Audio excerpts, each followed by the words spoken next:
Hey guys, Joey here with Joe's RV Tech DIY. A lot of times when you pull your RV out of a storage, sometimes your fantastic vent won't work when you open the lid. Before you go calling a technician, a couple of things that you can check.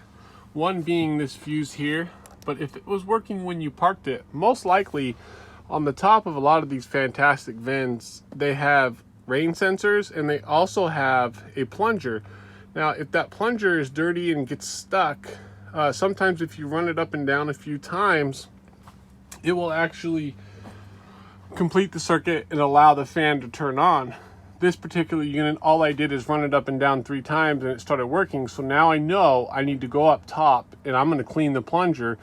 You can shoot it with some dry silicone and just push it up and down.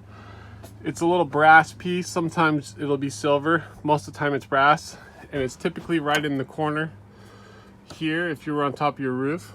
So I hope this video helps somebody out there. Just trying to save you guys some money. And until next time, safe travels. Be sure to subscribe. I'll post a link below for parts for the Fantastic fans, which recently was purchased by Atwood. So a lot of the Fantastic fans will now be called Atwood, just so you guys know going forward, that is the owner of Fantastic Fan now. Until next time, thanks for watching.